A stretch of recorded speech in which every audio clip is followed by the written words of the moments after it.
Hello, everyone, and welcome to another step on our road to victory. Today, we're going to do another deep dive into the PvP patch, which, congratulations to Yoshinja, moderator of Tactics League, has completed the official PvP patch as of today. So, let me get in focus. Focus check. Okay, mic check, I hope it works. Okay. So congratulations to Yoshinja for completing the PvP patch. It is now in a finished state. So if you are looking to try out PvP for Final Fantasy Tactics, now is the time. Definitely check out tacticsleague.com to get the lowdown on all the changes to all jobs, and that will get you started, lead you into the Discord, and then it will send you on your way. Once you get into the Discord, we're all there. We're looking for games, and you might be looking for one too. So please come and join us. Tonight, I am joined by Dr. J, who is the resident spreadsheet mastermind and a longtime Smash player, an esports competitor. So he has put a lot of thought and a lot of playtime into crafting this job combination tier list. If you have been playing Final Fantasy Tactics, you know that there are an insane amount of job combinations. So the fact that he's putting them down on paper and ranking them to help us better execute our strategies in game is just immense. So huge appreciation to Dr. J. Let's bring him on now and get into it, shall we?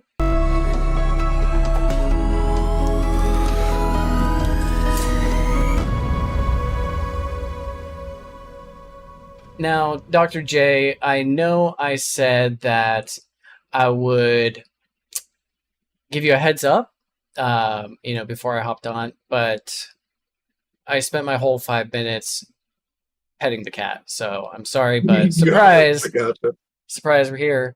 Let me double check OBS real quick and make sure that everything looks cool. Yep, that's what it looks like. Chat is going to be a little tough today because we have Dr. J. Are you going to be joining us on camera today? Oh, I can be if you'd like. Let's see. Yeah. Show us the real Dr. J.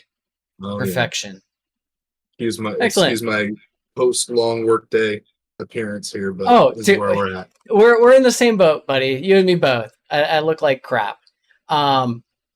So let me bring back OBS so I know what it is that I'm doing. Okay, so everyone should be able to see this spreadsheet over here on the right. I am going to hide OBS. Sorry, give me 1 second. I was totally prepared for this. I promise. There is a way to hide OBS so that, there we go. Perfect. Apply. Okay. So now you can't see it, and I can see what it is that I'm doing. Perfect. Yes. Dr. J, welcome. All I need to do now is get the chat up and running. But while I do that, would you mind introducing yourself to the audience and giving us the lowdown on this spreadsheet? Sure. Yeah. So how's it going? I'm Dr. J. Like Mikey said, I was a longtime esports competitor. Still am. Mostly playing Super Smash Bros, Malian Ultimate, Yu-Gi-Oh, Magic the Gathering, all that good stuff, Pokemon. So big fan of tactical kind of gameplay.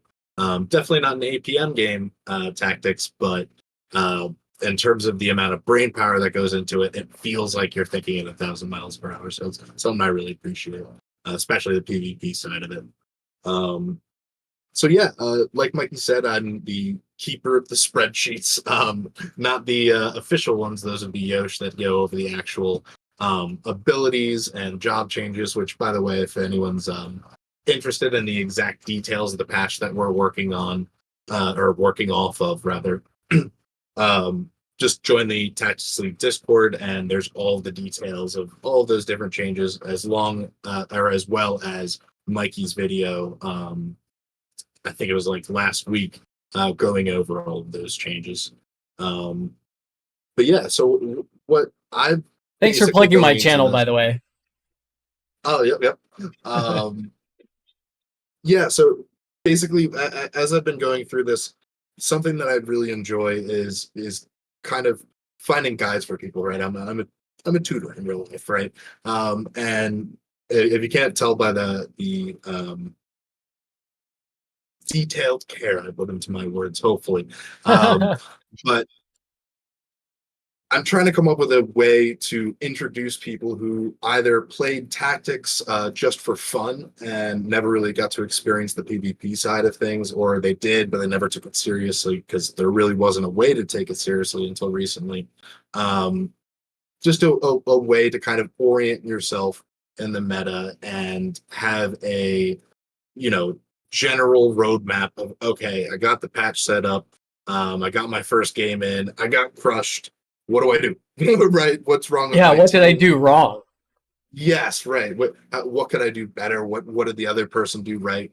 So many different things, and I'm trying to come up with a baseline. If anyone plays any kind of, whether it's Pokemon, Magic the Gathering, anything like those kind of turn-based strategy games, you'll often find online resources going over different builds, whether it's deck lists or move lists. Kind of going over what their role is in a game, not just how good they are, but what they're actually doing that they're good at, right? Um, just so that you can use it as a kind of way to build off of one character fits with another, and also avoid things that might either be redundant or there's something else that could do that same job better. Um, so what I've kind of divided so first off, I went through all of the jobs and their ability combinations and kind of ruled out the vast majority of ones that just wouldn't make sense. For instance, I think it also rules you out in being human, and now we need to accept our machine overlords. yes, welcome. Clearly, Years only an 20XX. android can do something Yeah, like this. yep, and spreadsheets have taken over. Spreadsheets have taken over. 20XX.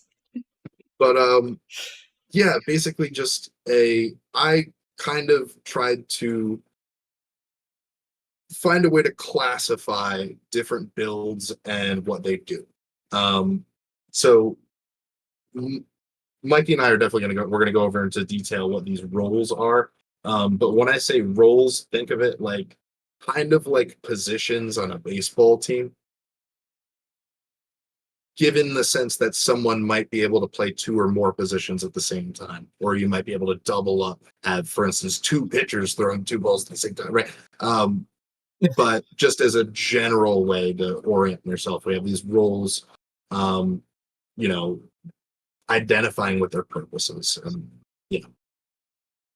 Yeah, like I like to think of it like a chessboard, but you don't have any pawns. It's just you think about like the queen, which is probably your general. Then you have your knight, your rook, and your bishop, and they do very specialized things. Very similar to football as well. Like you got the players that sprint forward, you got the players that just sit there and be meaty, and then you have the little agile guys that can get through all those meaty guys and just run up the middle. So yeah, that brings us into what it is that we're looking at here. These 5 roles that we're going to be covering tonight, and just in case you may or may not believe in role assignments in Final Fantasy Tactics, a lot of players, when they're playing the single player journey, they'll go through and just be like, okay, I have my arithmetician, level 5 holy, everybody, I win, GG. And this may or may not apply to you, but for, the 5% of you who do like to have variation and like to optimize your characters, that having a role makes those combinations much more apparent. And like you mentioned earlier, you're seeking an optimized build because optimized builds will deliver the most value. So with that in mind, let's suspend our disbelief for a second and let's just pretend that there's no such thing as arithmetics and that roles do actually exist. They certainly exist in the PvP environment. So let's go over these 5 roles that you've established, and then we'll start looking into each of them. Right. So probably the reason I put this one first is because it's the most important thing to have on every single team, and that's a medic. And Nice. when I say medic, a lot of people are thinking potions. I'm talking specifically revival. Okay. Okay. Active healing is a very, I don't want to say important thing, but it can be very important. It can be very valuable. But it's not usually prominent enough to warrant its own position, right? However, revival abilities are so far and few between, and it's also so necessary to be able to clutch out the mid and late game, that having at least one character able to revive is an absolute necessity. So that's what we call Nice. them. Yeah, I completely agree. Like those clutch Phoenix Downs, and you get it at that CT where they're going to go next. I mean, games are won and lost like that, you know? Right. So I mean, the obvious, if you're just looking for, well, what's an example of a medic? Well, the most obvious example would be a white mage with items. And by the way, if anyone's looking at the spreadsheet and wants to know what the like kind of format of the naming is, the secondary skill is listed first as if it were an adjective or a qualifier. Right, good call. And then the main role is second. So when I say items white, I'm saying a white mage, White mage with items. chemist. Yeah, with Exactly. items. Yeah. Right. It's a little bit of a flip, but like once you adopt the lingo, it like flows off the tongue really well. When you start saying it out loud, it's the only way that makes sense. Exactly. So here's an example would be items white mage, where you have access to Phoenix Down along with all those things like X Potion and Remedy, but also white mage. I mean, it basically does the same thing, right? So the reason why there's 2 asterisks next to this character is because it's a prime example of a medic, but it's not really first on the tier list. It's just the best example of what a medic is. So just to clarify, some of these things on here, you might be a little bit confused. Like, why is summoner listed on here as if it were a revival thing? Right. And that's because they can now. Yes. Summoners actually have a AoE revive, which is very valuable. Yeah. Real quick note on that. Their fairy now revives, and it's not just a big Moogle. But it's not 100%. Like an AoE revive at 100% is pretty crazy. So there is a chance that it's not going to go off. Right. Yeah. So basically, if I were to kind of rank the medic abilities on in general, items would rank the first and foremost. Anyone who's played through the single player campaign knows that a Phoenix Down, or an X Potion or an elixir can absolutely clutch out a game. And the same is true for PvP, especially given that in conjunction with throw items, it's just the best medic ability when you have those 2 things paired. But even without throw items, it also has infinite verticality. So I could be standing at the top of a cliff and you're at the bottom, and I can still heal you easily, instantly. Yes.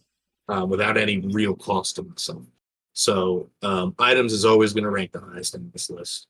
White mage is really, really strong sometimes, right? So it's a very situational thing where going white mage, usually you're doing it because you want a medic that can also cast magic, right? You're not going white mage because white magics are better than items, because that's simply not true. But the amount of utility that a white mage provides can be very valuable, whether it's access to faith-inducing equipment, so that you can use something else like summon. For example, white mage with summon, much more viable than something like white mage with items, because that's kind of dominant. Although not actually bad. It's not by the bottom of the tier list by any means, but kind of redundant. For sure. By the way, a little note here: you'll often see time mage as a primary job towards the top of every tier list where magic is applicable, and that's because they have innate swiftness. So Right. any time a build is revolving around casting, often time mage is just the optimal choice. It might be situational as to if it's truly the best or not, um, but it's just a no-brainer in most cases. So that's why we have white magic time mage at the top of the casting part of medic. Um, but something else you might know, and I've had a couple people comment on this. It's like, why is Dark Knight at the top of the medic list?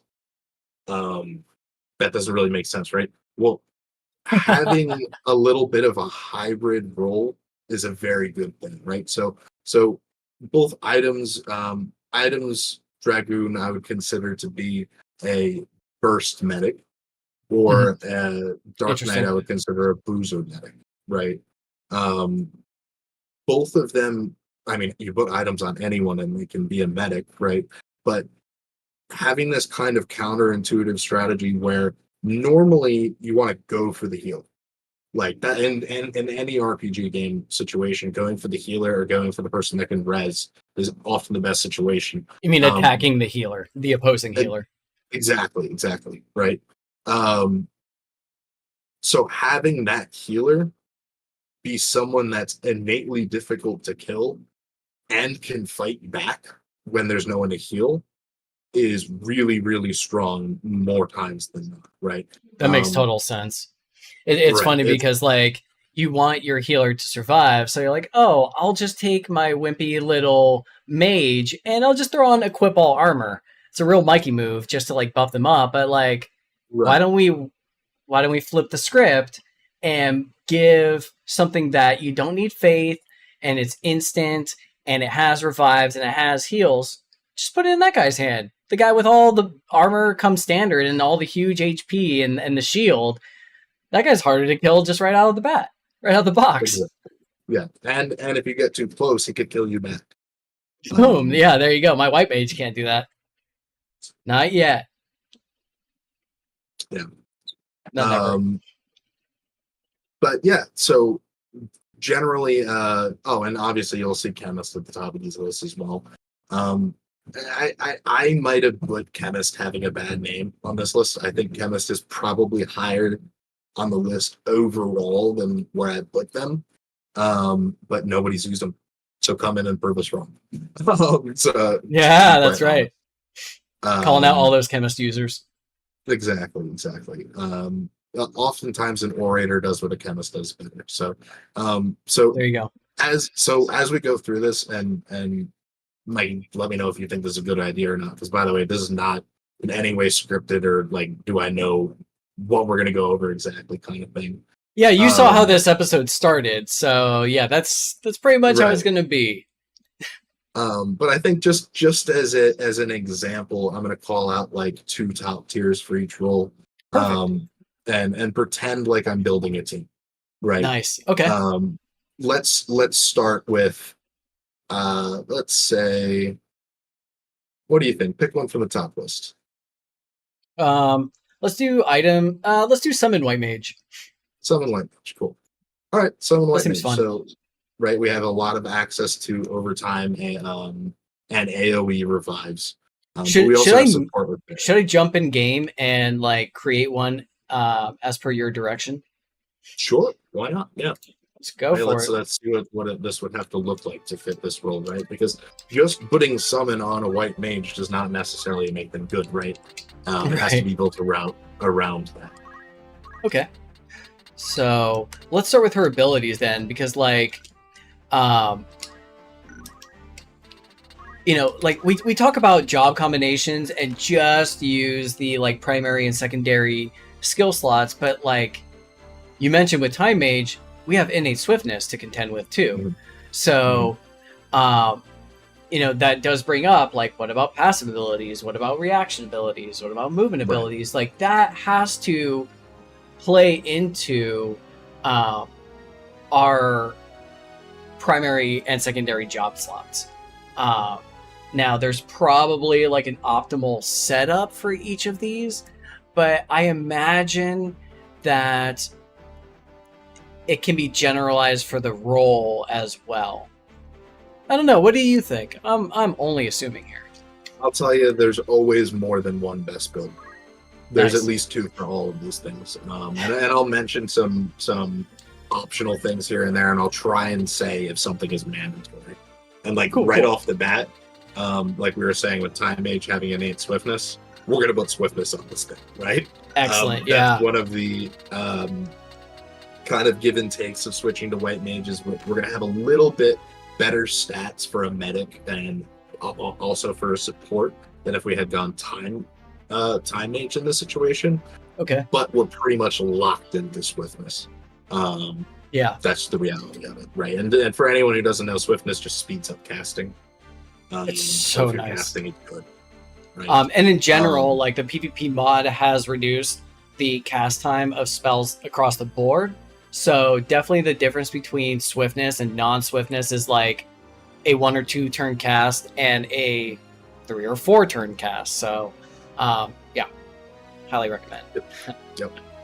And let's see. For a reaction, let's play it safe and go Mana Shield. Right? It's good. Why not? Right? It's not as busted as it was in single player, but just as an example, why not? Why not? And for movement, do you usually go like move +2 so you can get your healer or your medic, into you can make them more accessible, or do we play it safe with mana font so we can keep our mana shield up? So usually when I'm asking myself this question, right? If I have Mana Shield, it's Mana Font. That's the first thing you gotta know, right? If we didn't have Mana Shield, we would probably go for Fly. Nice. Just to get to harder to reach places and also to run away better if we need to. Okay. But and I would go move to if we were on a primary job with 4 jump. That 4 jump threshold is pretty important to reach. Okay. Obviously, having 5 makes it a no-brainer, right? You can just You get that. Really. Anyway, so we're casting a lot. We definitely need faith, right? Okay. In PvP, you can't manipulate your faith stats like you can in single player, unless you do it within a single battle, in which case it would be reset before the next one. Right. So the thing with White Mage is that the only way to get faith realistically is Luminous Robe, which is a really great item, but we're locked into only one of them. Right. So if we're going with another caster from now on, we're going to have to kind of say, well, we're going to have to get our faith a different way, which we'll come to that bridge if we need to. Sure. Right. For our, let's see. So luckily, White Mage has a pretty decent speed. Hitting speed 13 is like the recommended minimum, honestly. So I'm gonna say that we're probably gonna need Land and Hat. I think you're hovering the right one there. Okay. Just for now, some other choices if you wanted to go a lot bulkier. Celebrant's meter, really strong. And if you wanted to maximize the offensive value of Summon, you could go with Brass Cornet. Okay. For that extra MP. But for now, Nice. let's play it, right? And I do want to bring up how important it is to, look at your MP if you're using Mana Shield. It is basically extra HP. So, like, when I throw on Celebrant's Miter, I effectively have 740 HP right now. 60% of the time. Yeah. So that's a very good point. Is that Mana Shield is bravery dependent, so it's only going to go off as a percentage of what your bravery is. Thank you for pointing that out as well, Dr. J. Took the wind right out of my sails. Yeah, which, side note, and I'm glad that you brought it up before I forgot about it. when you're building characters, it's important to note not just their HP value when it comes to survivability, but their effective HP value. Now, Yes. this is a little bit subjective as to what exact calculation should go into effective HP. But if you wanted to, just generally speaking, right, just as like a base guideline to build off of, if you have 60 bravery, there's a 60% chance of your mana shield going up. So if you want to calculate its effective HP, say 60% of your mana is added to your HP pool, right?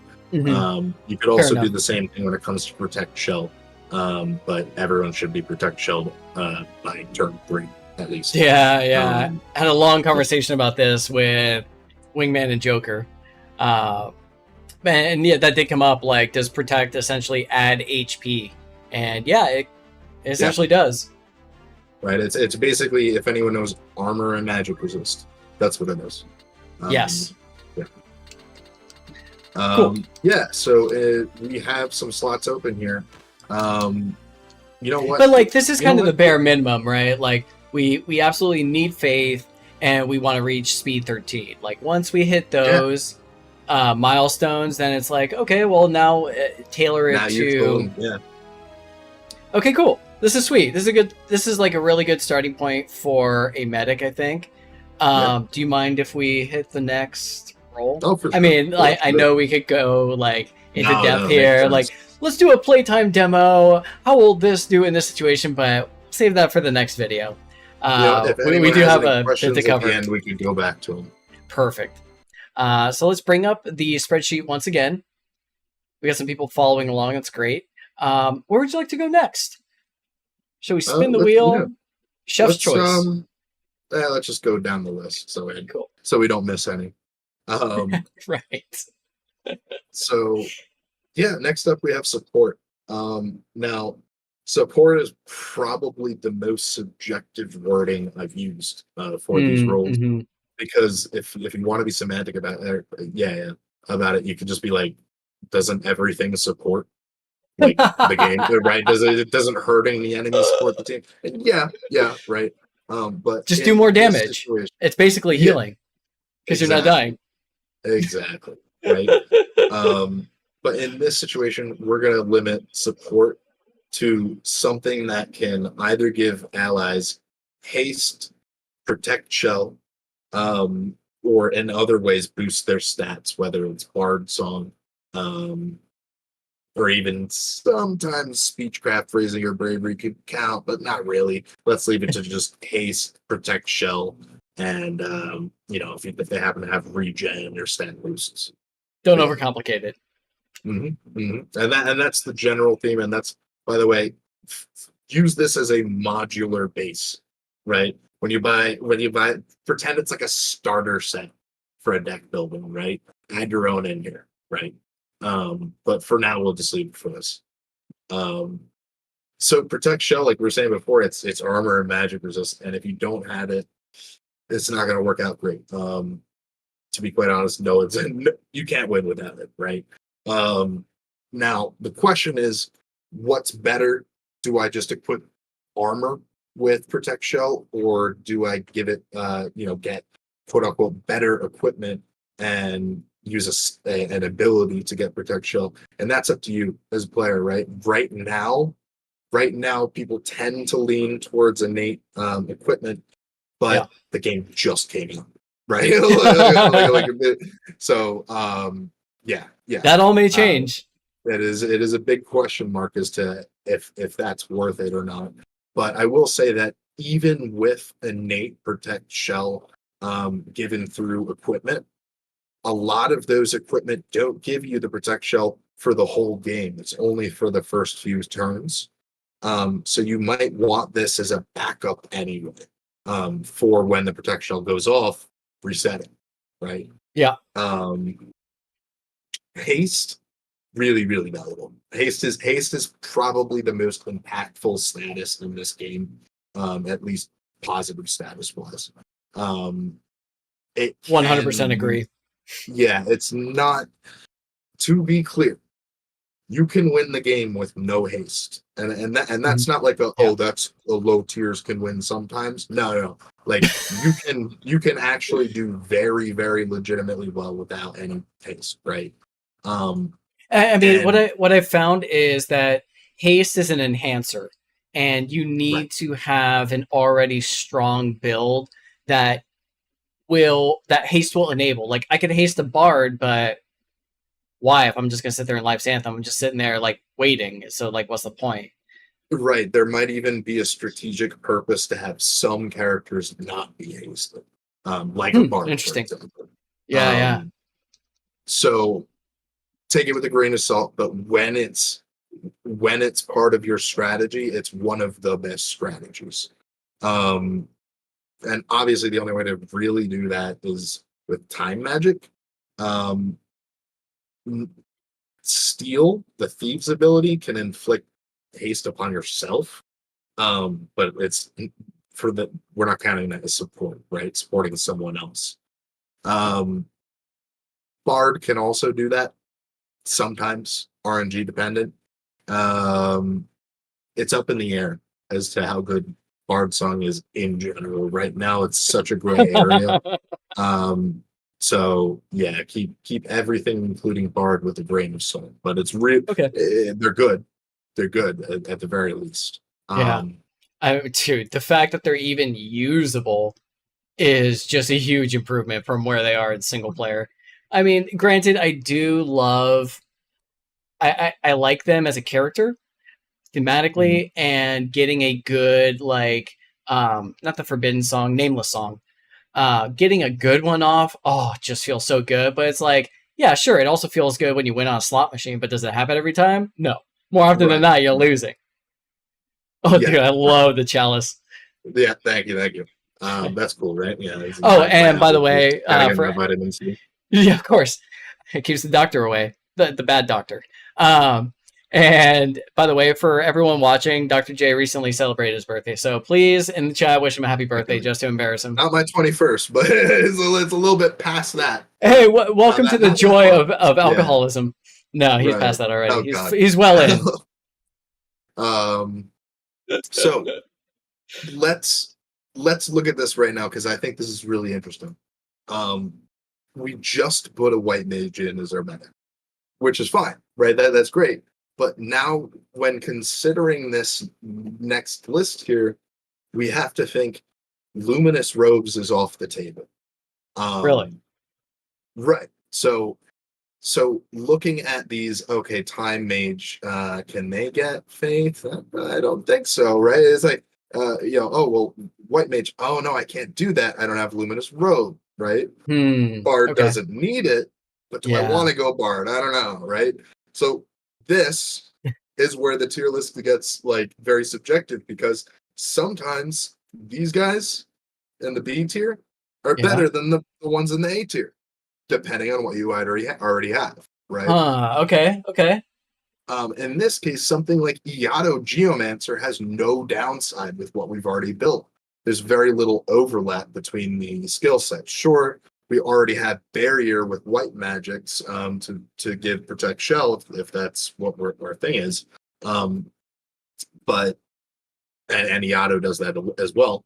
But generally speaking, an Iato Geomancer is going to be a much more offensively, even disrupting kind of build.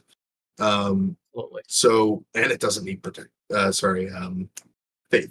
Right. So let's go with one of those, right? Yeah. Why And not? in fact, the support abilities in the Ido don't need anything to be effective. Exactly, So exactly. if it really is about like, hey, I want to save my equipment slots, I just want to get protect and shell up from Kiyomori and be done with it. Um, that's totally viable.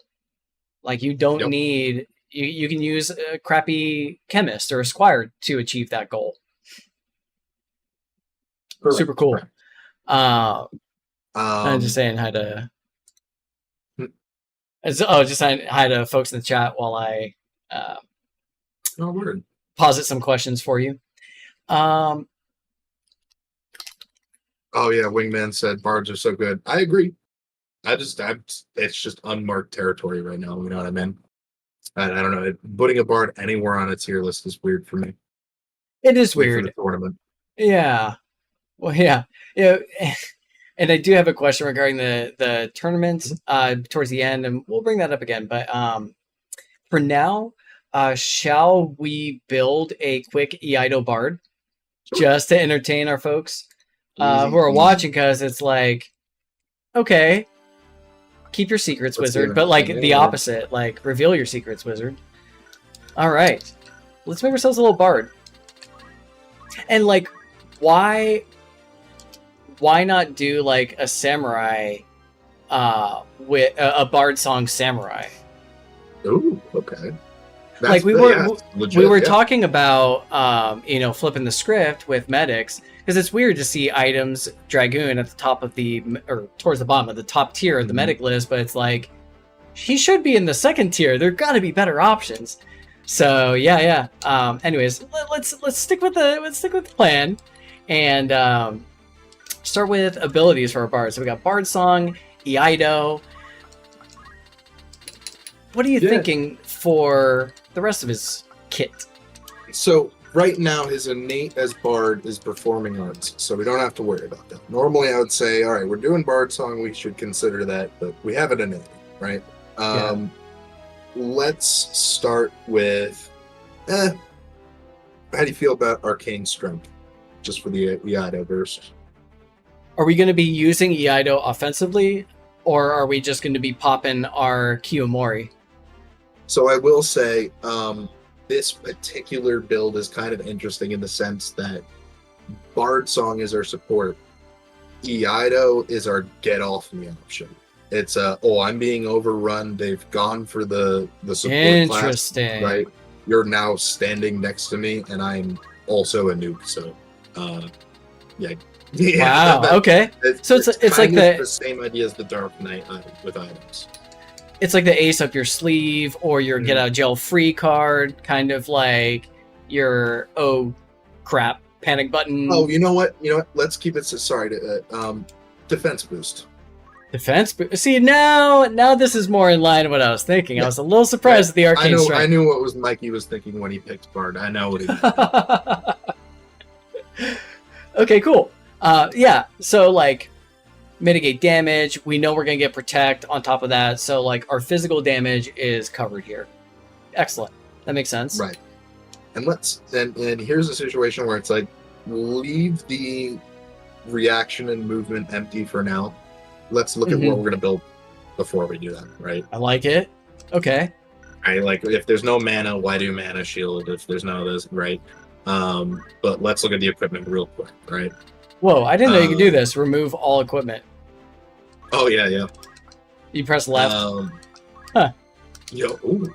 I didn't realize there were fingers up next to every slide. I never looked over indeed. there. Yeah. You need that high refresh rate monitor. Mm-hmm. Stupid. So let's see here. For main, we got some harps, we got some books, and the PvP harps are a step up. They usually inflict a status. Muse's Harp, Equip, Protect, and Shell. That's nice. Lunar Harp, cast Speed Sap. Oh, that's sick. I was going to say, let's go Lunar Harp, just for the keep it simple for now, right? Yeah. Muse's Harp, really good. Really, okay. Both of the harps are really good. And the books are really good, right? Books are crazy now. Yeah, this is a very safe standard starter option. Gives you moves, gives you speed. That's all you really need, right? Cool. Obviously can't have anything in the second hand as a bard. But he's both hands to play that beautiful instrument. This is a situation where speed is not really a huge deal.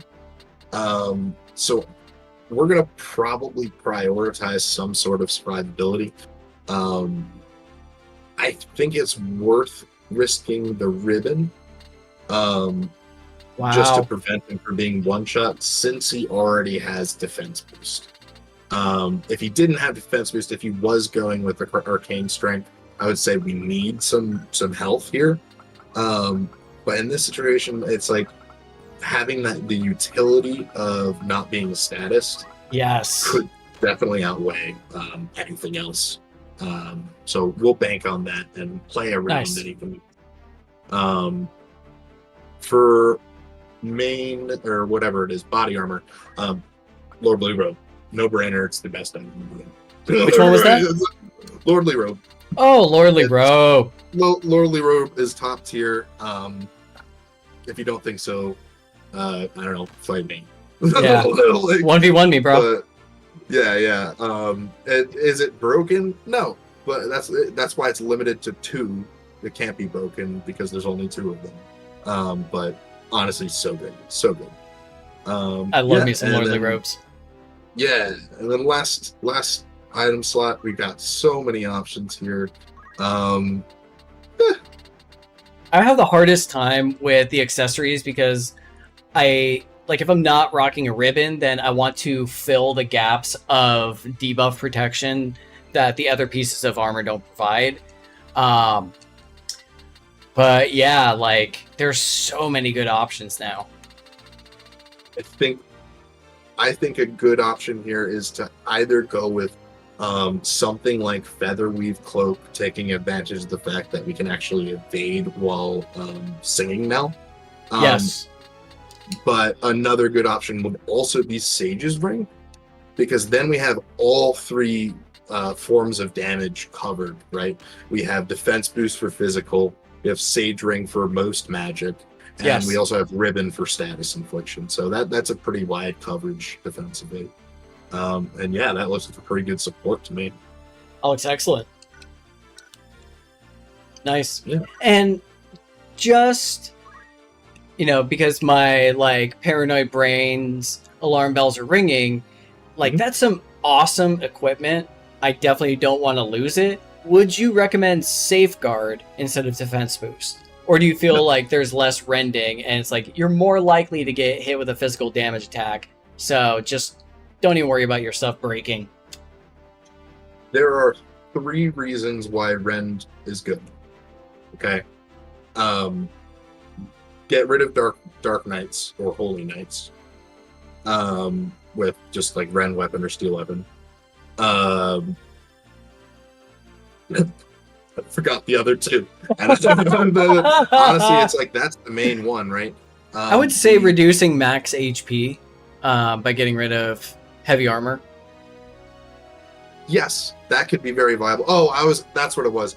Getting rid of innate protect shell and getting rid of faith equipment.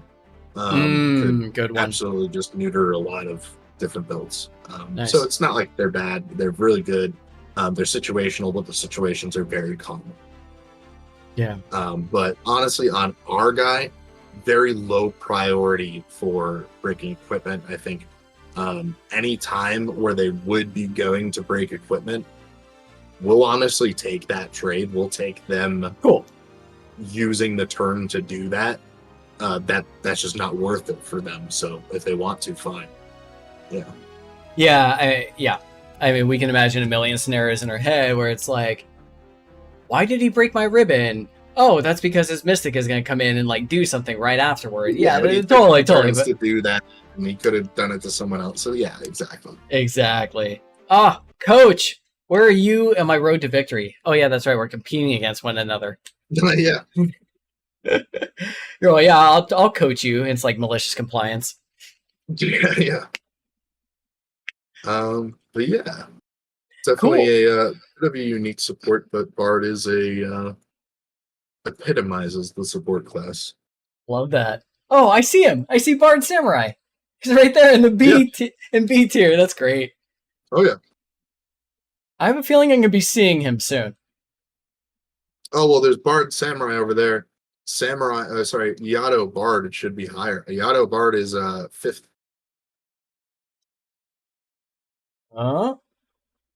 Yeah, he's very strong. I like him. I personally think that the offensive Yato Bard is better, but they're both really good. Yeah. Nice with folks in chat. Shall we move on? Sure. All right. Disruptor. Why is it in alpha, Dr. J? the alpha, beta, and for medic and burst there are no alpha or beta. It's just how much I've worked on it. Disruptor, I feel like I am the least confident about the specific ordering of certain builds. I think there's definitely some that I've either forgotten or haven't fully labbed out. That's why I say it's an alpha. It's because I probably spent the least amount of time on this one. But to be fair, look at how big it is. That's really the issue. Is there's so many things that could count as disruption. And Yeah, that's a good point. yeah, so that's why everything in here, take it with a margin of error of 1 tier. So if it's in B tier, it could be an actually be A. A or C. Yeah, exactly. Understood. Okay. Well, let's dive in. Before we get into it, sorry, totally take your momentum away, but just wanted to say, like, disruptors are one of my favorite, like, thematically, and I feel is the way to take the big baddies down. Whenever I see an opportunity to apply a debuff that they didn't account for, it's like I just jump in, all in, and yeah. I know. So real quick before we continue, thank you, Lights Brand, for the kind words. And Sea Green Sugar Cube is wondering if there are any sleeper combos that you feel are underrated or underexplored. And I feel like that kind of fits with the role that we're talking about now, disruptors. Yeah, there's a lot of really underexplored things here. I think that you'll find that when you get to like the kind of middle of the pack here, that's where probably the sleepers are, if you want to say that. Okay. The ones that are in, like, for example, what I have is C and D tier. And by the way, the letters are just from like the Excel sheet. Yeah. I would call it like S, A plus, A, B, Yeah. C, because they're really a lot closer together than like A to F would imply. Got but it. The The middle of the pack, being exactly the sleeper combos. right, because those are the ones where we've all been like, oh, that would totally work, but we haven't tried it. Or we have like once or twice and there's some low kind of sample data. We haven't proved if it's actually bad or if it's actually good. Very few of the ones that are in the middle are like true middle. But a lot of times those ones could be more valuable to your team overall, depending on what units you've already set up. Like how we had with the example of, since we had White Mage before and they needed Luminous Robes, we had to take that into consideration when building other units. But yeah, it's like making the pieces fit. Yeah. So we've been talking about disruptors for like 2 minutes here. What is a disruptor? It's something that inflicts bad statuses. So kind of how Mikey was saying, it's kind of like take down the giants, right? It's like if you ever played Rogue in D&D and you enjoy that kind of sneak up for a backstab and then you just take someone huge out, right? I love it. It's like how a Komodo dragon takes down a water ox, is by biting them in the ankle, and then that venom seeps in, and you follow that ox, and it gets sicker and sicker over the days, and finally it just collapses from exhaustion. There's too much poison in its body. These are our guys. I like to think of like an eagle fighting like a hyena, and this disruptor is just coming in and like, pop, poke out your eyes. Now you can't do anything. Right? A disruptor inflicts bad statuses like blindness, or putting them to sleep, or preventing them from casting spells, charming them to turn them onto your team. Obviously, huge disruption. Sometimes it's even just making their turn come later, whether that's by slow or removing their current CT or their speed, basically. Or you can even lower people's stats. Whether it's through Arts of War or dance, right? You can actually lower people's speed effectiveness or magic or physical, exactly. and like lowering stats has that like knockoff effect, right? Like, yeah, I lowered your speed by 2 as a thief, and you went from speed 16 to speed 14. Ooh-wee. But like, you're doing less melee damage. Your steal chances are going down. I mean, you're taking less turns, and that's the obvious thing. But yeah, like I think that further emphasizes the need to disrupt. Is it's not just about like, oh, you're blind, but like now you also can't evade. Exactly. It's sometimes it's going for their Achilles heel, right? Exactly. Taking a caster and preventing them from casting. It's like you killed them, right? Or it's like you knocked them out. Exactly. Right. So for our example, I already have this one prepped. All right. I'm like, I thought of what is the most disrupting disruptor you possibly could have, and in my opinion, it's AIM Orator. Okay. And I just think that's the best example to show where the meta is currently, because things like Thief and Dancer, very viable, but a lot less generally used, less explored, possibly less powerful, which is why people avoid them. But again, come prove us wrong. I'd enjoy that very much. It's hard to do, by the way. It's very difficult. I recommend just let me try it, watch my videos of me attempting it, and then see for yourself how difficult it is. Please like and subscribe if you're not yet. Prove you can make it work. That's the beauty of this game. Sometimes that's the real thing forward. To do. Yeah. I'll always take every opportunity to self-deprecate. Yeah. So yeah, let's use AIM Orator just because it's right now it's one of those top tier picks. It's like you can't go wrong with it. Yeah, it already sounds great. Yeah. So obviously, if we're taking AIM, we're gonna put a gun on her like immediately. There's not really or him. I would personally say, by the way, and this is something that female? I don't think most of us. Yeah, female for Orator. Okay. It's always female for Orator just because the MA. The MA for Speechcraft. Cool. It's just why not?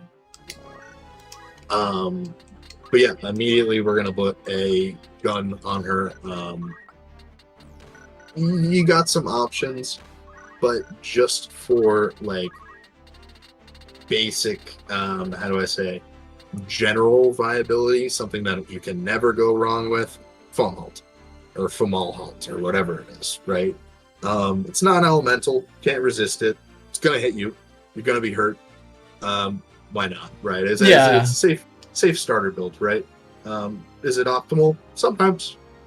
Right? Yeah, sometimes, but can you briefly touch on why not the other guns? Like the magic guns, absolutely. Sure, Stone Shooter, just a heads up, is only 3 range, but it has much higher attack power. Or well, not much higher, but about 25% higher attack power. So whenever you're going to be going for an elemental setup, you need some way to boost that element. Otherwise, it's not worth it. So it could be very worth it if you boost it and it does more damage than if it was non-elemental. But anytime you have elemental damage, you run the risk of it being either half or negated or absorbed. Which honestly can just completely destroy the viability of a class depending on matchups. And in a tournament setting, right, you're not building your team based off of the opponent's team. You have it prior to going in. So running any less risk, probably generally speaking, is better to go for that more overall even spread of matchups. But the elemental guns can be very, very strong. Okay, they can be very strong. Combined with something that either boosts elemental damage, or even using a skill set that just doesn't care about the actual weapon itself, just its stats, right? So like Sonic Boom, for example, uses your weapon power times speed and then assumes the element of whatever you use. So you could run a very fast orator with a Kaiser shield and a fire gun, right? And have the shield boost the flame damage, have the gun be flame damage, right? Yes. And then the sonic boom will scale off of your speed, so you don't even need the faith, and then it'll still take the element. So, like, yeah, you could make that work, but for generally speaking, when you're starting out, I would stay away from the elemental stuff. That's much higher skill floor and skill. Sorry, much higher skill floor and skill ceiling. So it's harder to pick up and it's harder to master. Yeah. So do it if you want, but maybe not as good starting point. Yeah, because then you also, to maximize the damage, you need faith, and we already used our luminous robe. Yeah, it's like all this effort just to get pineapples on my pizza. Like, does it really add that much? Exactly. So yeah, you can go for it. And by the way, orators have daggers, which is cool, right? That's right. Very, very strong. But since we're going for an aim orator and not like I don't know, an items orator, stick with a gun. I like guns better. Yeah, like we're actually going to be using aim, right? Oh yeah, exactly. Right. So having aim basically lets you, in this build's context, right, as a disruptor, she's going to be able to bestow toxic and oil on people, or say poison and oil. Yeah. And really importantly, break aim. So if anyone's casting a really important spell and there's no one for her to speechcraft, she can still cancel an incoming spell before it's even cast. So love that. Really, really powerful.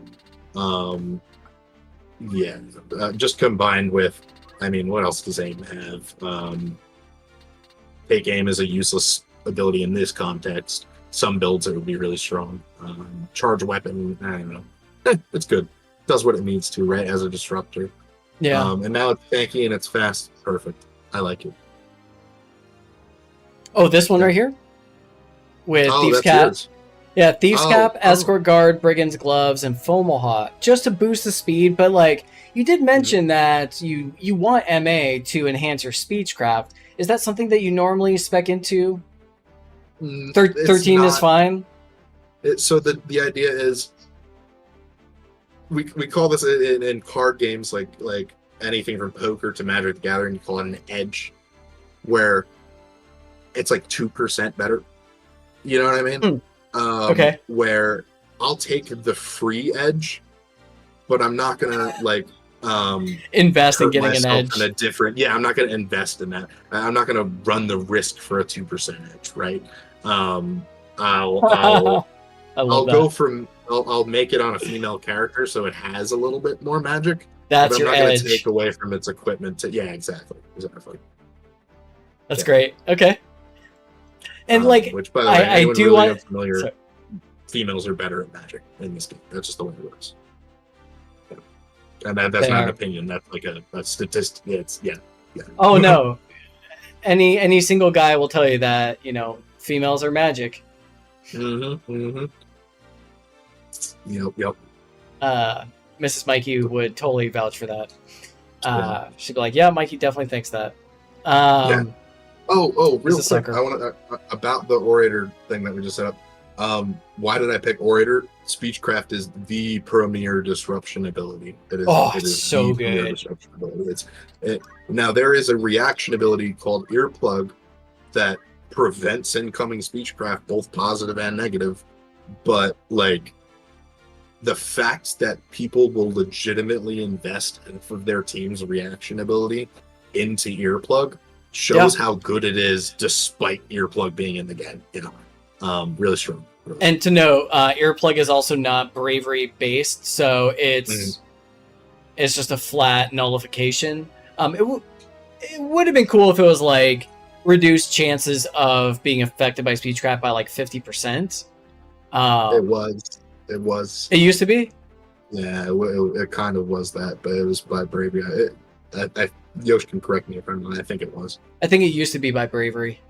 Yeah, because I remember my 30 bravery Reyes still being Speechcraft with your plug.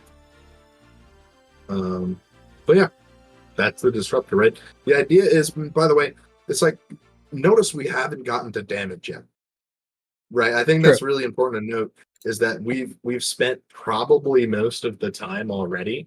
Like we're more than halfway done, like for sure. Is the utility aspect of characters, right? I don't even know how to say it. Knockouts don't necessarily win games. That's a great way Keeping to put them it. down and keeping you up. You have to hold that. Think of it like the game is almost like, and this is going to be a little metaphorical here. What do I have on my? Okay. This is going to be a little metaphorical, but think of it like a tug of war, right? Or even like a teeter totter kind of thing, where it's not over till it's over, right? So just giving something a quick tug of value isn't going to necessarily win you the game, right? So having that utility to continue the momentum is what will win. I mean, I often think of like the boxers who don't go for the immediate knockout, like Mike Tyson. What was the guy's name? Evander Holyfield, who was like a defensive fighter, and he would just turtle up, basically, like analyze your fighting style, just avoid damage, and outlast you, and then wait till you make that mistake that he's been waiting for, and just clobber you on. Because he was a big dude. Like, it's not like he was wiry and just hard to hit, but he was patient, and that's perfectly viable. Yep. Yeah. And we're going old school. It's like, what came out first, the Mike Tyson Evander Holyfield fight or War of the Lions? Well, I was gonna say War of the Lions came out after I was born for sure, but yeah, definitely. Cool. Yeah. Let's move on over to Bruisers. This is my second favorite. Yeah, Bruisers are cool, right?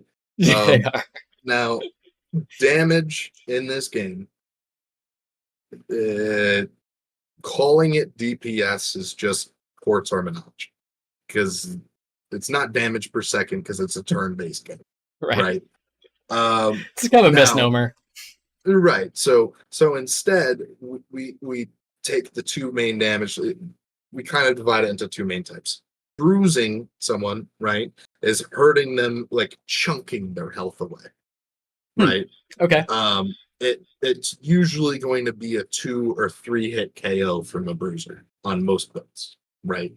But what you lack in instant KO ability, usually, ideally, you would make up for in survivability and the ability to get the chance to deal that damage more and more as the game progresses. Whether that's as units are getting knocked out, his turn comes around more and he can provide more value. Whereas a burst, which, spoiler alert, that's the other style of quote unquote DPS in this game.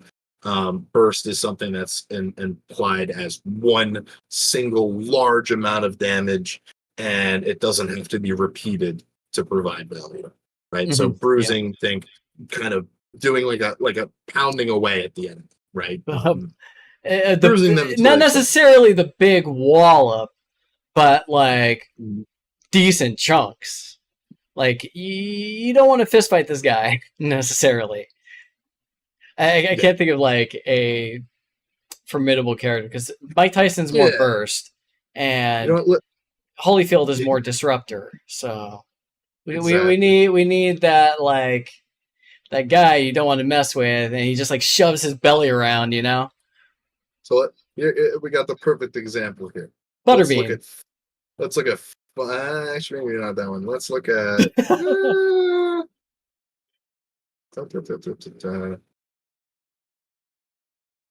yeah. Kind of look at Dark Ninja. Fundaments Ninja. Okay. Okay. Give us a little high-level description before we get into the demo. Like, you're also picking the like A tier, right? Not the A plus, not the S. Yeah. But you went for like middle of the road. Is this a sleeper, or are you making an example of this particular guy? Both, right? So Fundaments Ninja, it's slept on right now for sure. One of the mechanics with Fundaments is focus, which, if you know from Pokemon, it's Dragon Dance. It provides speed, attack power. Sorry, physical attack power and magic attack power. So all three stats that you are really looking at on the character select screen, it provides. Granted, you got to use an action to do it, right?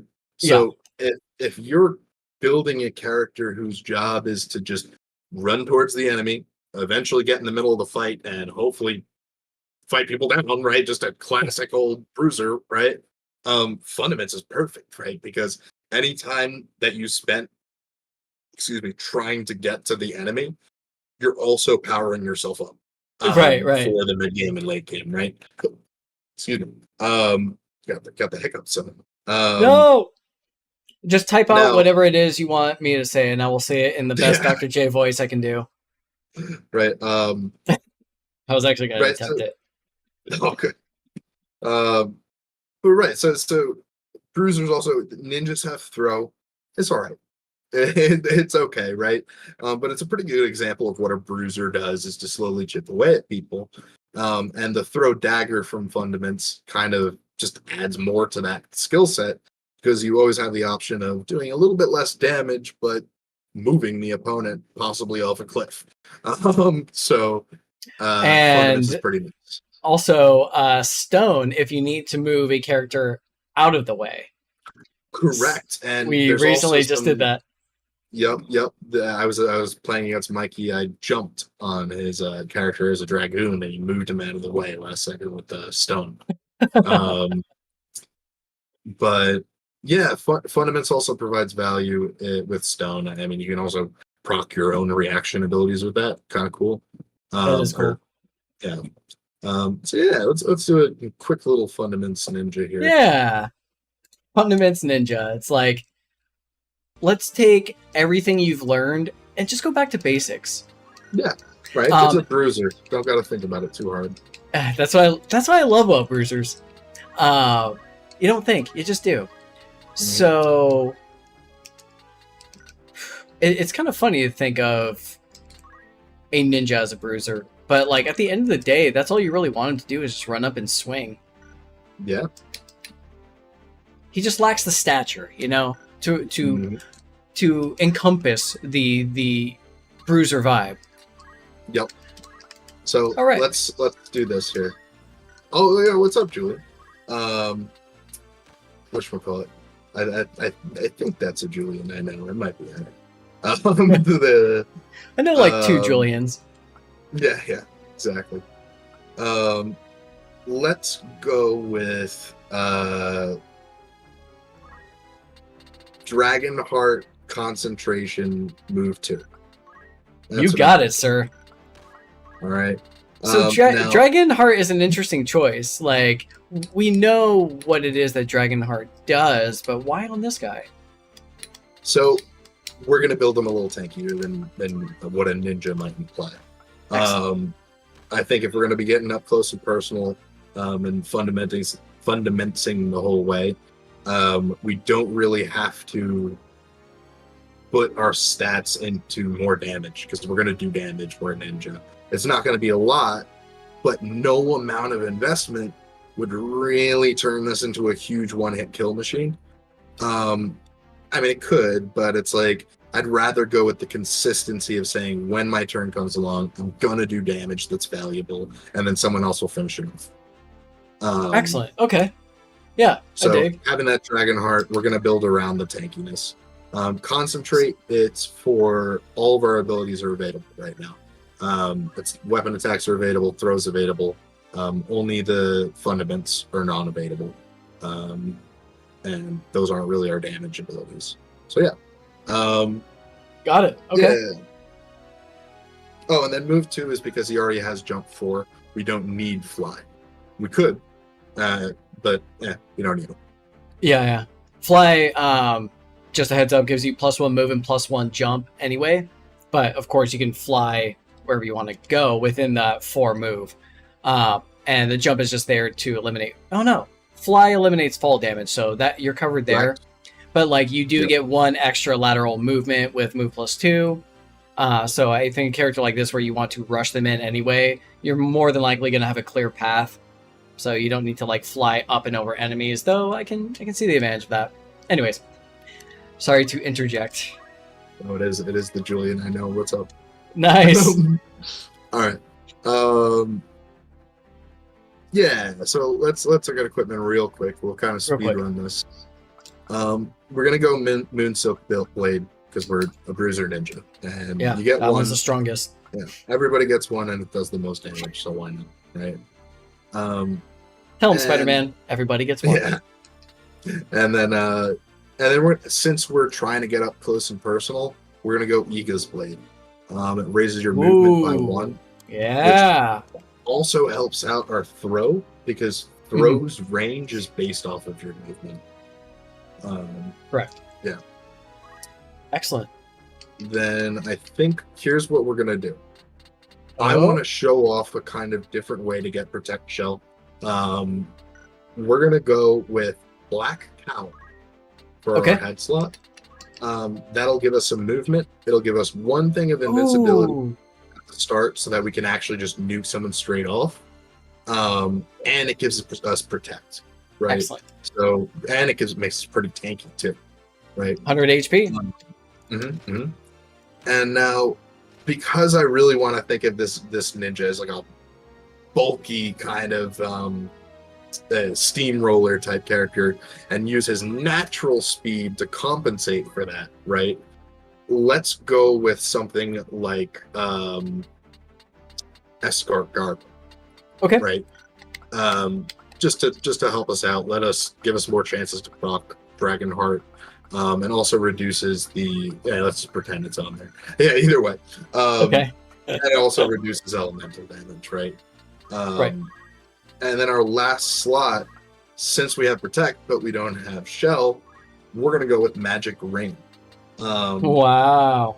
Kind of a cool one because it also gives us immunity to the probably most devastating status in the game, which is Charm. Yeah. Okay. Very, very. Yeah, Mikey might be picking something up here because this is my secret sauce here. Oh, it tastes so good. Magic Ring, interesting. So now we have a 500 health ninja that can run right up to you with 8 movement and smack you probably for half your health, and then do it again because he's survivable. Yeah. And then you try, and it's like, oh, he's got Dragonheart. He comes back. Right. It's like this starting 13 speed may not be much, but it's enough to get 2 turns of focus in, and then your speed's 15 all of a sudden, and that is a lot scarier.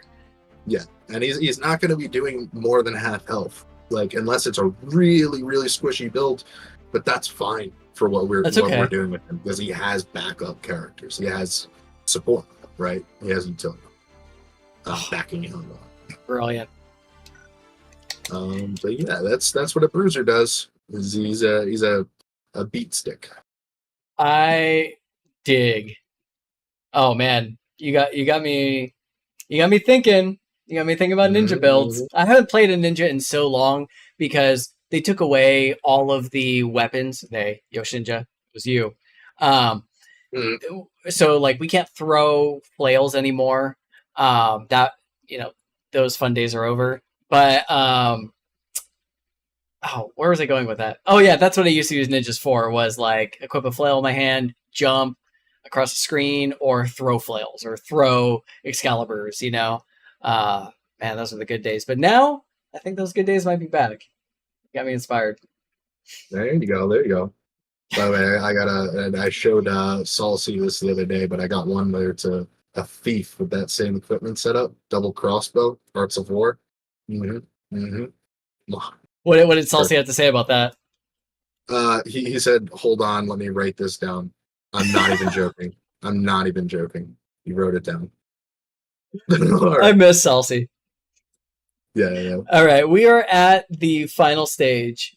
We are at the burst. Yep. And I'm bursting with excitement.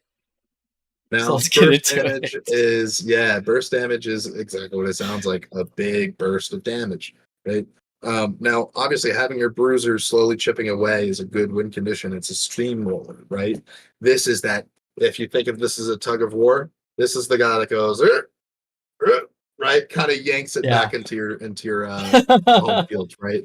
Cool. And can sometimes the game is just decided by the burst. Anybody who knows MOBA terms could almost think of this as like the AD carry. Keep them alive, and they will destroy Yeah. when their time comes. Same thing in It might League not be of often, but Legends. yeah, exactly, right. Um, Man, I miss so playing bot and playing support because it's like, yeah, just keep this guy alive, and everyone else is like, just keep him alive, please. We suck. I'm not gonna lie, I don't miss that. But yeah. Um, but yeah, let's do the classic tried and true burst that has always worked for everyone. Iato Black Mage. Why Oh, not? the Right? best. This is the perfect example of an ability that, or sorry, not an ability, a main job that does a different job way better than its Yes. actual job, right? Black Mage has the highest MA in the game, the highest magic attack.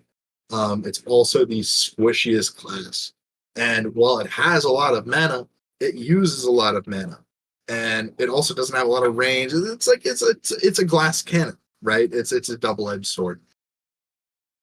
But banking on that damage, right? And saying, instead of having this whole I have mana, but I have to use the mana, put a Yato on it, and now you just have a huge mana shield health pool, right? 60% of the time. And you can damage people not only in an AoE instantly close to you with Iato, Yep. but some of them actually do long range damage as well, and they can heal if you need them, Oh and man. they can protect shell if you need that. Yeah. They can even equip, if they really need the black mage, like the actual black magics, Toad, right? You can just, it's also a disruptor, right? So Iato Black Mage is the perfect burst. I This is mean, the one that I put at the top of the list that I'm like, okay, that's actually at the top of the list. yeah, that was very quick and obvious. Yeah. And then, like, you say glass cannon, but man, it's shooting humongous cannonballs. Yes. Yeah. And with that much mana, its effective HP is huge. So it can be really, really strong in the right hands. But it could also just die. Right. So yeah, it is a I've had very my glass, very cannon. I've had plenty of experience in both circumstances. Most of the time, it's the latter, and they get squished. But it's like not without just one charge run. Even if I just KO one guy, and like I'll die next turn, there's like a moral victory in getting your bursting damage dealers to actually accomplish what it is that you set out to do. It's a little bit of validation, you know. We all need that from time to time. Mm-hmm. Mm-hmm. So yeah, let's do Let's jump in. Little Iato Black Mage. Why not? It's female. Yep, gotta go female if you're going magic. Why not? Yeah, it's kind of a no-brainer. I will say, by the way, the equipment for gender doesn't matter. That's all gender equal nowadays. That's right. It's genderless. You could wear whatever on whoever. Yep. But they still retain the gendered stats. I will say that the dark times where males couldn't equip like Minerva Bustier or perfumes, like we rocked like 80% females because like perfumes are just too good. Herodorments are just too good. So yeah, it's nice having like a male knight with ribbon now. Yeah, male monks with ribbon. Ooh. Oh, you pervert. So good. Yeah. All right. So since we've got Iato, we're going mana shield. We're not going to use our mana. It's so obvious, right? Since we're a glass cannon and we're going for burst damage, we're going for arcane strength, right? Vehemence, I guess, but like now, black mages in PvP have mana font innately. Correct. So we don't need to worry about that. That's just that's definitely. Just like amazing. Maybe fly? Maybe move plus 2? Fly. I'm gonna say fly, right? Excellent. Certain maps, move 2 is really good, but sometimes, like on for instance, Trafalgar Marsh, you can't walk through the marsh very easily. It's much better to fly over it. So, That's a good point, because water subtracts a move Mhm. from you with every tile. Yeah. Wow. Excellent point. Yeah, I mean, Yeah. like that. This is as straightforward and basic as it gets. Like, you can do this with a bruiser, but I think you're right. Like, a bruiser does need to consider survivability much more than a burst damage dealer would. Correct. Under the ideal circumstance, a burst damage dealer never gets close to taking damage. Like, they don't get within the vicinity of other bruisers, right? Right. So If a burst character did its damage, even a single time, it was valuable enough to warrant that character selling. wow. Yeah. And If you build them. Correct. I mean, and that's what's great about this particular build. Or we haven't even gotten into equipment yet. What am I doing? Yeah. Well, that was like actually a good segue. So how do we build this little monster? Like, we're not going to need Rod of Faith, right? Nope, no faith. I think we're gonna go Wizard's Rod.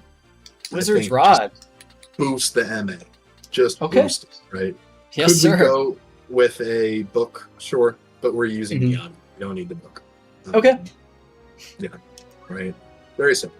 I think we're gonna go Lambent Hat or Brass Coronet. Do you want it to be faster? Do you want it to do more damage? I don't know. I feel like I'm all in on damage. If we're gonna make a burst character, why not just go all in? Make it extra glassy. Yeah. Oh, you know what? I'm gonna very quickly. I'm sorry, I have to do this because I really have to go to the bathroom. Yeah, I'm do your gonna thing. say Lordly Robe, Hermes shoes, and I'll be right back. I'll be here.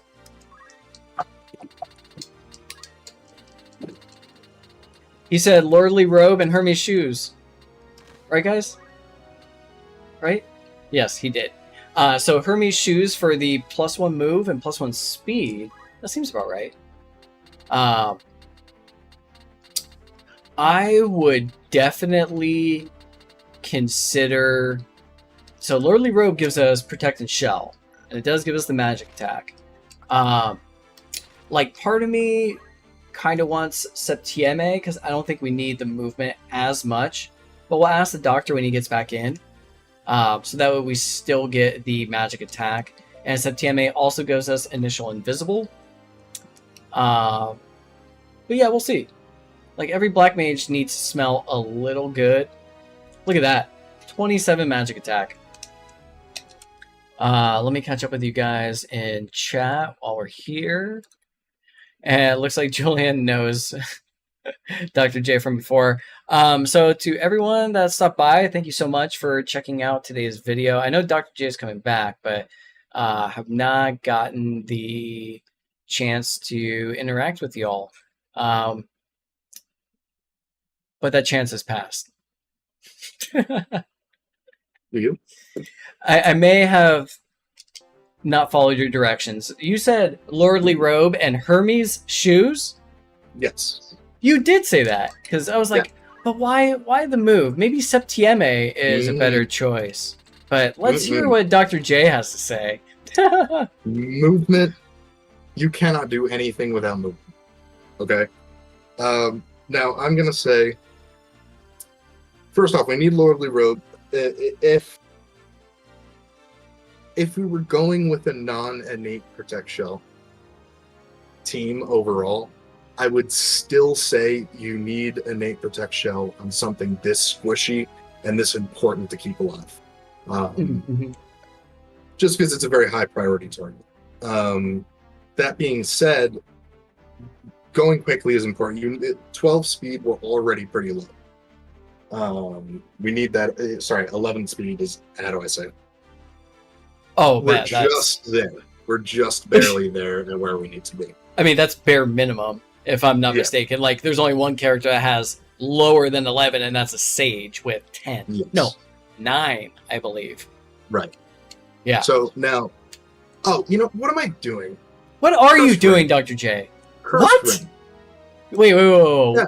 Yeah. What are you doing? Why? Right? She should 2 be more undead? MA. 2 more. No, that doesn't give undead. It gives 2 MA, 2 speed, but it makes us... wait, oh my god, you're right, it doesn't. Yeah, I had it makes in us my immune to head. Protect Shell haste, but we already have Protect Shell, so we don't need it anymore. Oh, this is so nasty. And if it, like, fits perfectly, like, it looks like what a black mage would wear. Mm-hmm. Mm-hmm. Now, I was also going to say, so Hermes robe, the reasoning behind that was the movement is like, if I need to get a Chiri Jiradan off to win the game, but I'm 1 movement off because I didn't have that, that's why I have it, right? Because I've experienced that enough times, and I've seen it a lot of times on other people where it's like, I think in my head, I'm like, why aren't they just going for the Chiri right now? And then I cover their character and they can't move there. So yeah, it's really strong. But the 2 move, 2 speed, that's so strong. Why not? Right? Why not? Right? It's doing more damage. Oh yeah, exactly. 2 MA and 2 speed. Yeah. Definitely a bigger trade-off. Like, if you think of it as your Iaido effective range being 6 instead of 7, but it's going to do 60 more damage, and you're going to be able to go more often. Like, and you'll probably get at least 1 more turn in over the course of the game. So that is potentially, 1,000 more damage, another KO. Yeah, I'll take the speed and MA. Thank you. And something to consider when team building, right? Because it's like, again, what if Black Mage Iaido is so good, why doesn't everyone have like 4 of them? Well, first off, there's not enough equipment, right? There's only 2 Cursed Rings, and there's only 2 Lordly Robe. We're already at our limit for Lordly Robe. And if I didn't have Lordly Robe, Cursed Ring wouldn't work, right? Because I wouldn't have an 8 Protect Shell. So it's all of these kind of...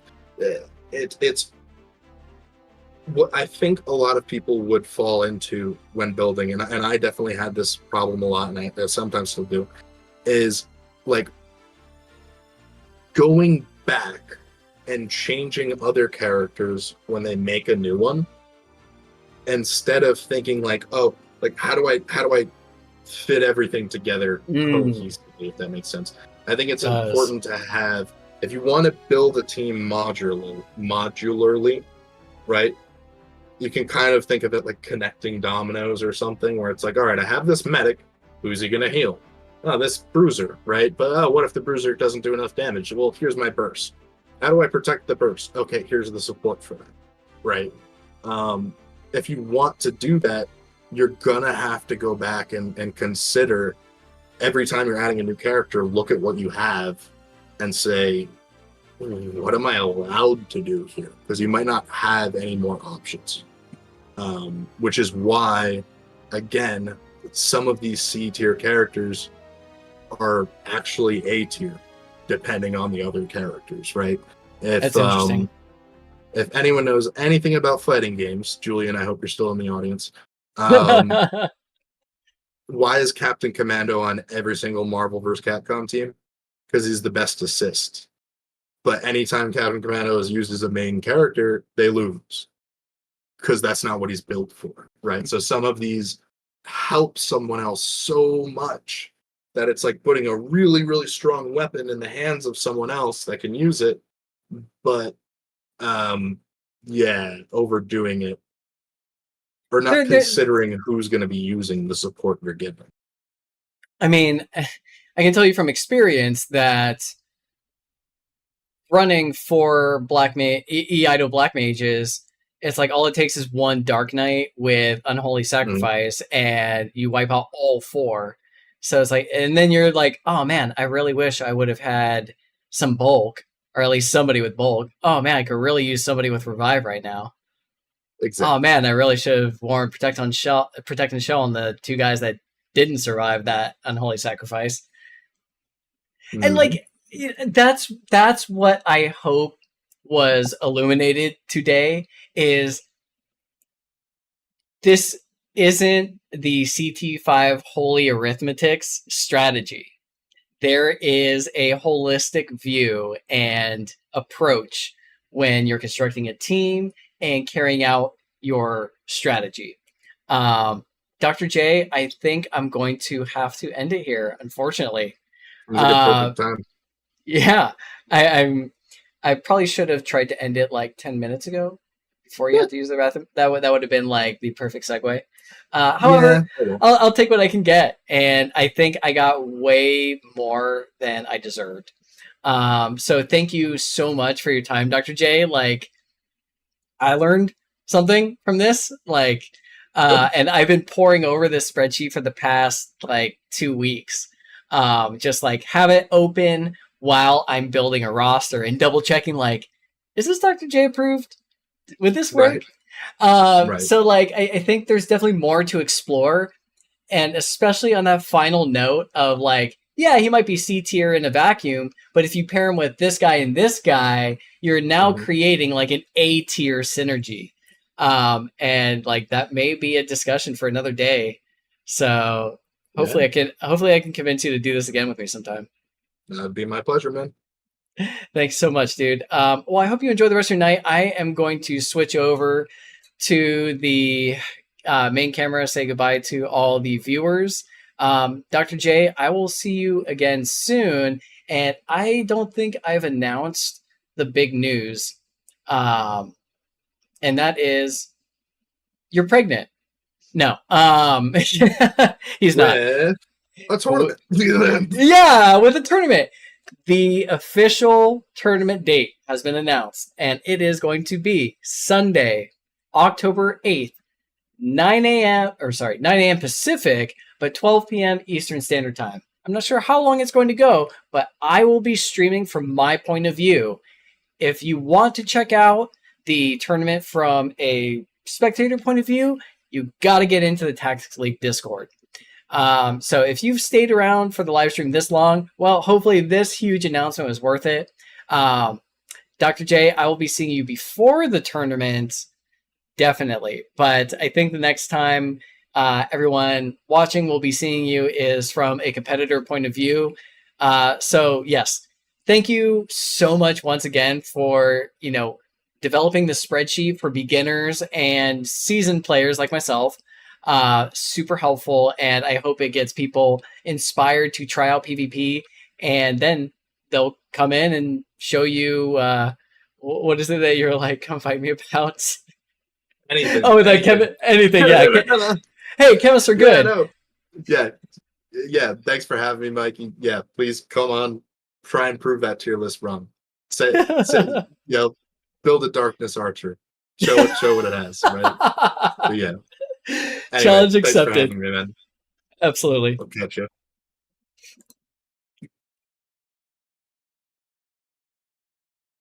All right. Well, I had a blast doing these chats. We had a deep dive last week with Yoshinja, who went over all the generic jobs and the differences and changes in PvP.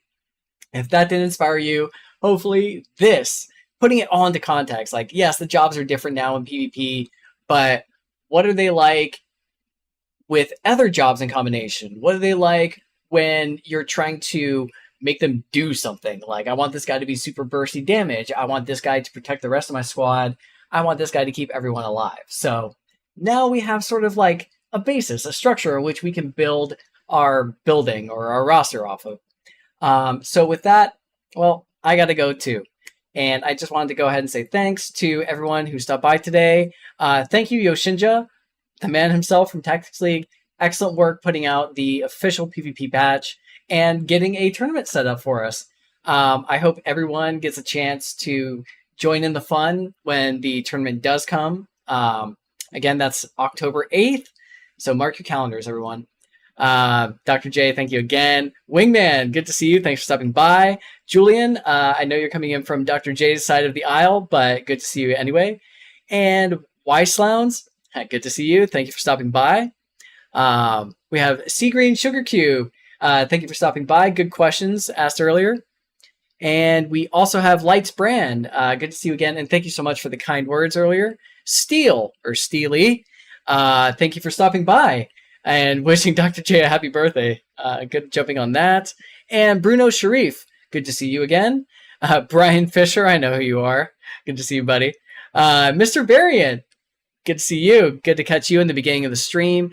And Franklin Munoz, good to see you again, buddy. I recognize you. And we have at the very top before the stream actually started, we got Miko in there. Thank you for stopping by, buddy. Okay, that will do it for tonight's stream. Again, if you're into this stuff, please be sure to subscribe and throw out a like if you enjoyed it. And, of course, share with your friends who you are trying to get into Tactics Multiplayer with. I will see you guys in the next video or live stream. Till then, be well, everyone.